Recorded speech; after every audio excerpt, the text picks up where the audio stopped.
रोहित जी, name plate के मसले पर खुलकर आपका बयान सामने आ जाता है। अभी ये जो रवनीत बिट्टू का मसला हुआ, सहयोगी हैं आप, क्या जिम्मेदारी नहीं बनती ऐसे मसलों पर? बीजेपी के मंत्री यूपी में, उनका तक इस प्रकार का बयान आता है, ये एक एक करके, क्योंकि कुछ हो नहीं रहा। एक बयान पर अगर तुरंत फुल स्टॉप लगता तो शायद दूसरा बयान नहीं आता। ना सहयोगी बोल रहे हैं और ना खुद बीजेपी के अंदर से आवाज आ रही है। शाजिया की तो मैं तारीफ करूं, उन्होंने आज बोला, तो रोहित जी क्यों हो रहा है ये? आप लोग तो आवाज उठाइए, कम से कम इसे समर्थन किया जा सकता है किसी स्तर पर। देखिए, राजनीति में शुचिता होनी चाहिए। हम लोग चौधरी चरण सिंह जी की विचारधारा से आते हैं और हम तो ये मानते हैं कि हमेशा राजनीति के अंदर मनभेद नहीं होना चाहिए। मतभेद हो सकता है, हमारे आपकी विचारधारा में अलग अलग हो सकता है कि हम एक अलग अलग डायरेक्शन में चलना चाहते हैं, परंतु जिस तरीके की राजनीति अगर आज हो रही है, तो ये राजनीति 2014 से पहले क्यों नहीं होती थी? 2014 से पहले जब कांग्रेस का राज रहता था, तब कांग्रेस को बड़ा मजा आता था, परंतु जैसे ही 2014 में कांग्रेस का राज पूरी तरीके से चला गया, वैसे ही कांग्रेस ने यहां पे इस तरीके का कल्चर क्रिएट करने की कोशिश की देश के अंदर कि अब शब्दों की बारिश कर दी। देखिए, यहां पे तुलना नहीं की जा सकती है कि किसने क्या कहा और किसने क्या नहीं कहा, परंतु ये बात तो किसी से छुपी हुई नहीं है कि प्रधानमंत्री जी ने सार्वजनिक मंच से कहा है कि मुझे 100 से ऊपर गालियां पड़ी हैं। तो अगर प्रधानमंत्री को, आप देश के प्रधानमंत्री को गाली दे रहे हैं, वो खाली भारतीय जनता पार्टी के नेता तो नहीं होते, वो तो हम सबके नेता होते हैं।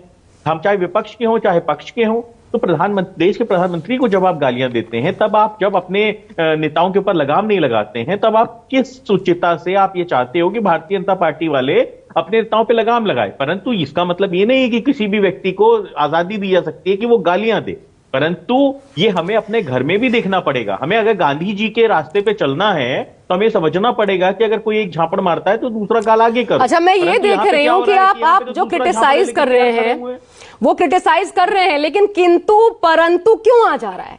जो चीज अक्षम में है वो अक्षम में है, ये किंतु परंतु क्यों? हाँ, क्योंकि जब आप आईने को सामने रखते हो तब आपको ये देखना चाहिए कि आपका चेहरा कितना साफ है। जब आप दूसरे पे उंगली उठाते हो तो खुद की तरफ 3 उंगलियां होती हैं आपकी, तो आपको ये बताना पड़ेगा कि आज आपको बुरा लग रहा है और बिल्कुल बुरा लगना चाहिए, और ये नहीं होना चाहिए जिस तरीके के शब्दों का प्रयोग राहुल गांधी के लिए किया गया है। परंतु जब राहुल गांधी की पार्टी के नेता प्रधानमंत्री जी के लिए इस तरीके के शब्दों का प्रयोग कर रहे थे, माननीय जयंत चौधरी जी के लिए किस तरीके के शब्दों का प्रयोग, कि समाजवादी पार्टी के प्रवक्ता पे बैठे हुए किस तरीके के प्रयोग इन्होंने मेरे साथ खुद किए हैं डिबेट के अंदर रहते हुए, और समाजवादी पार्टी का कोई ऐसा गलत कह रहे हो आप रोहित जी, भी डिबेट के अंदर। रोहित जी, आप बिल्कुल गलत बोल रहे हो, झूठ बोल रहे हो आप। करता हूं, हमने कभी अब शब्द प्रयोग नहीं किए।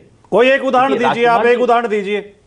झूठ बोल रहे हो आप, बिल्कुल विक्टिम कार्ड खेल रहे हो। प्रमोट करूंगा मैं, खुद उस शब्द को प्रमोट करूंगा जिन शब्दों को आपने कहा है। मैं आपको सोशल मीडिया पे टैग कर दूंगा इसी डिबेट के साथ, जिन शब्दों का आपने प्रयोग किया। भेजो मुझे, भेजो सोशल मीडिया पे टैग कर दूंगा, भेजो मुझे, भेजो। आपको ये समझना पड़ेगा कि जब हमारे ऊपर आती है तो हमको दर्द होता है, परंतु जब वही काम आप करते हो तब आप अगर उस चीज को सुधार लो तो शायद आज आपके ऊपर ये बात ना आती। तो जब आप कर रहे हैं तो उस चीज को सुधार लीजिए। केवल 10 सेकंड। ठीक है, ठीक है, हमारी तो करती नहीं, हम तो चौधरी चरण सिंह की पार्टी की विचारधारा से आते हैं, हम तो कभी कर। ठीक है, आपका जवाब देना चाहते हैं भाटी साहब। देखिए, जब जयंत चौधरी हमारा गठबंधन छोड़ के एनडीए में गए पढ़ाते हैं, तो कई चैनलों पे कई डिबेट में रोहित जी मेरे साथ थे। मैंने हमेशा ये कह के बोला, इन्हें याद आ जाएगा और ये ईमानदारी से बता दें कि जयंत चौधरी चरण सिंह के पोते हैं, इसलिए उनके प्रति हमारा प्रेम है, उनका हम सम्मान करते हैं। राजनीतिक बात अलग है।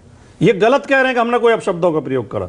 हमने जयंत चौधरी से ना हमारी कोई जातीय दुश्मनी है, ना कोई जातीय विद्वेष है, हमने कभी अपशब्द प्रयोग नहीं किया। यही होना चाहिए, राजनीति अपनी जगह। तो आप गलत कोट कर रहे हैं, मैं माफी चाहता हूं, आपको उस बात को खंडन कर। चलिए, अच्छी बात है, यहाँ पर क्लेरिफिकेशन हो गया, लेकिन एक चीज यहाँ पर एक और नजर आती है रोहित जी।